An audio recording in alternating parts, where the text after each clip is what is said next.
Oh, estudyante ka. Okay. Mahirap maging estudyante, di ba? Alam ko yan, napagdaanan ko yan. Estudyante rin naman tayo dati.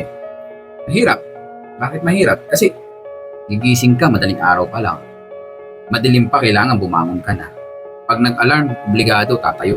Minsan kahit ayaw ng isip mo, yung katawan mo, kusa na lang babangon yan. Mahirap kasi ayaw kong maligo dahil maginaw, kailangan mong maligo. Oh, swerte nga yung mga kabataan ngayon, meron ng hot shower. Sa amin dati, tabo lang. Napakalamig. Oh, kailangan mong mag-asikaso. Tama. Mahirap. Tapos, kami noon na mamamasahe. Pipila ka sa jeep. Pipila ka, ang tagal ng jeep, pipila ka, unahan pa yan pagpasok sa jeep. So, sakripisyo. Pagdating doon sa school, meron pang mga bully dyan, di ba?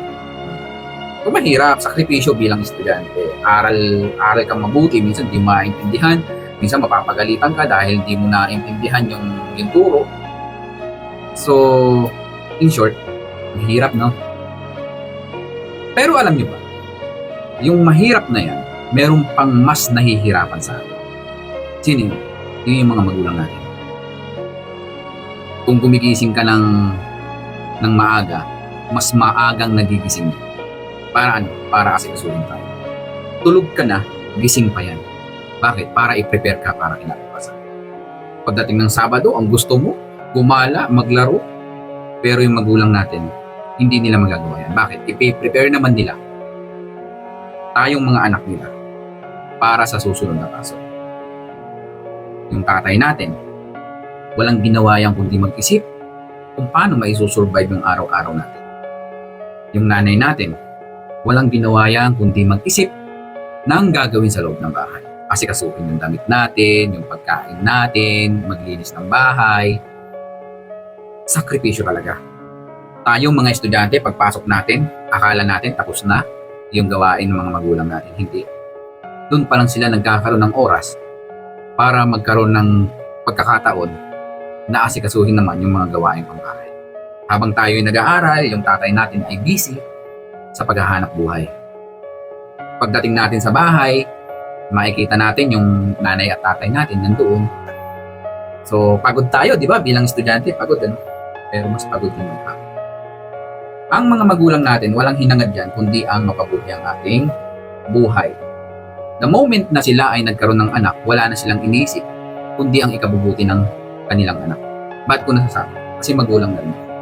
Noon, hindi ko maintindihan bakit hindi ako maibili ng ganito, bakit hindi ako madala sa ganyan, bakit hindi ako mabigyan ng ganito. Dahil hindi ko lubos na iintindihan kung ano ang value ng pera. Bilang estudyante, ang gusto ko lang noon, baon, pasok, yung mga ganun. Bakit ko sinasabi ko? Baka sakaling makatulong sa mindset ng ibang estudyante na naging mindset ko noon na dumating yung point na naiingit ako kay ganito dahil siya may ganun, ako wala. Bakit sila nakakapunta sa ganun, ako hindi?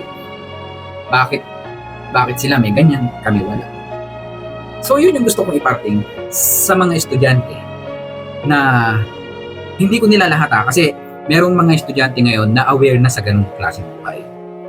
Na hindi nila alam, na hindi ko alam na yung ginagawa ng aking mga magulang ay para sa akin. Yung ginagawa ng ating mga magulang, gaya ng sinabi ko kanina, the moment na sila ay magkaroon ng anak, wala na silang inisip, kundi ang kapakanan o ikabubuti ng kanilang mga anak. Minsan, sama ng loob natin, kasi hindi naibigay yung ganyan. Nay, tay, bili mo kong ganyan, hindi naibigay. Ang akala ko nun, ayaw lang. Hindi pala ganun yun. Ang mga magulang natin ay hindi nagdadamot. Hindi sila madamot. Actually, gustong-gusto kanilang magkaroon ng ganun.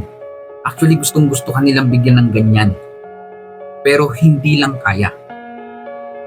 So ngayon ko naiintindihan na ang value ng pinag-aralan, ang value ng mag-aral mabuti, na laging sinasabi ng mga magulang natin, mag-aral kang mabuti para hindi ka matulad sa amin. Para magkaroon ka ng magandang buhay. Importante ang pinag-aralan. Kaya yung mga estudyante ngayon, minsan hindi natin maalis na sumama ang loob, magtampo dahil walang ganyan, hindi nabigyan ng ganito. Ako ang magsasabi na wag naman. Normal magtampo pero intindihin niyo na mahirap palang ibigay yan. Gusto man nila, pero hindi kaya. Kung meron, bakit hindi? Kung sobra-sobra, ibibigay.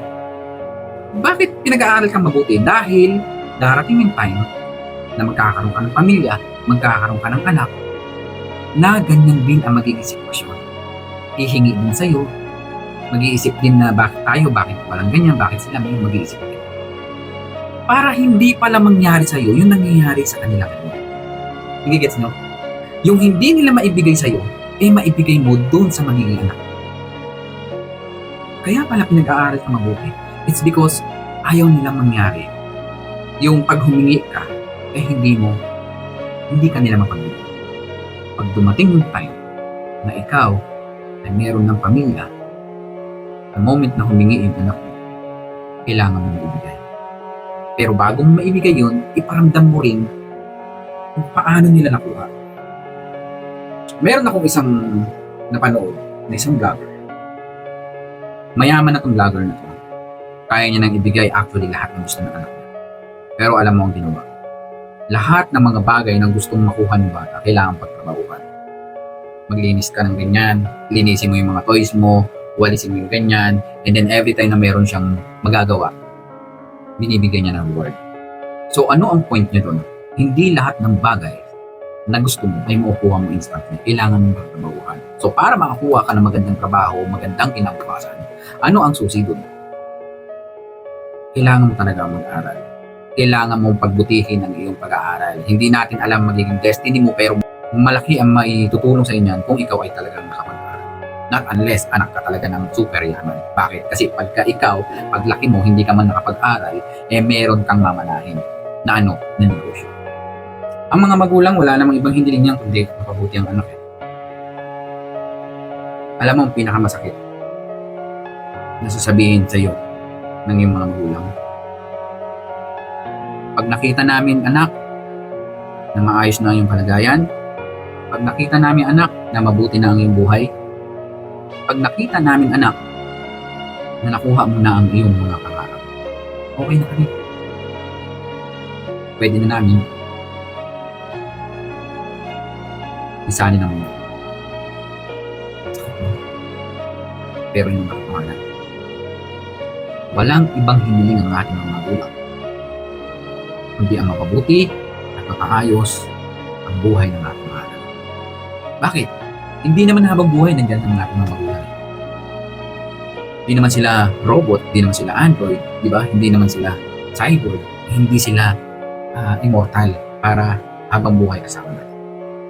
Kaya hanggat nandyan sila, sa mga may mga magulang pa dyan, sa mga estudyante na kapiling nyo pang mga magulang, galingan ninyo. Ibigay ninyo ng todo. Bakit? Bilisan ninyo ang pag-asenso. Why? It's because kaya nyo pang gumanti, kaya nyo pang ibalik, iparamdam, o ibigay ang reward ng mga magulang natin na nakipaglaban, na gumapang, ginawa nila ang lahat para tayo ay may survive. Kayang-kaya pa natin bumawi. Kung hindi man nila na-achieve ang kanilang mga pangarap, tayo ang kanilang pangarap. Na tayo ang bubuo ng kanilang mga pangarap. So bilang estudyante, galingan mo. Ibigay mo ng todo. Ang kalaban mo rito, oras. Pag nakuha mo ang iyong mga pangarap dahil sa iyong pagsisikap, pagdating ng araw, nakuha mo ang iyong mga goal, ang iyong mga pangarap, that's the time na ibigay na natin ang reward ng ating mga magulang. Ipatamasa natin sa kanila yung buhay na gusto nila. Kung ngayon wala pa, darating ang time na kaya mo nang ibigay. Bigyan mo sila ng reward. Yun lang ang i-focus mo ngayon. Para araw-araw, kung nahihirapan ka, ngingiti. Umulan, nabasa ka bilang estudyante, pumasok ka kasi umuulan, nakangiti ka pa rin. Bakit? Ang ginagawa mong motivation sa sarili mo, ginagawa ko para sa aking mga magulang. Sila yung nagpapaaral sa akin, sila yung gumagapang para sa akin, sila yung nagpo-provide para sa akin. So bilang anak, yun ang ating responsibilidad. Ang ibigay, ang kanilang mga pangarap na makatapos ka ng iyong pag-aaral. Pag dumating yung time, yung maganda na ang iyong buhay, that's the time mo iparamdam naman natin sa kanila ang reward na gusto nila. Dahil kinalimutan na nila yan ngayon eh. Yung magandang buhay para sa kanila, yung luho para sa kanila, binibigay na nila yan sa ating mga anak. Sarap nun. Nay, Tay, tama na muna yan. Ako na bahala. Ang sarap nun. Pag naibigay mo na yung gusto ng mga magulang, Nay, tara, shopping naman tayo. Nay, Tay, meron akong surprise sa inyo. Magpapamasahe tayo. Tara, Nay, Tay, punta tayo sa ganyan. Habang bata ka pa, habang bata pa ang iyong mga magulang, samantalahin mo na. Kaya pa nilang ma-appreciate lahat ng reward na kaya mong ibigay. Bakit ko sinabing oras ang kailangan mo dito? Bakit ko sinabing bilisan mo? Ayoko kasi mangyari na it's too late na. Nakuha mo ang reward, nakuha mo ang magandang buhay. Ayoko mangyari na it's too late. Na hindi mo na masasabi sa magulang mo. Nay, Tay.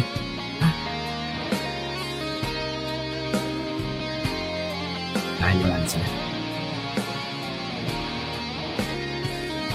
Kaya galing mo.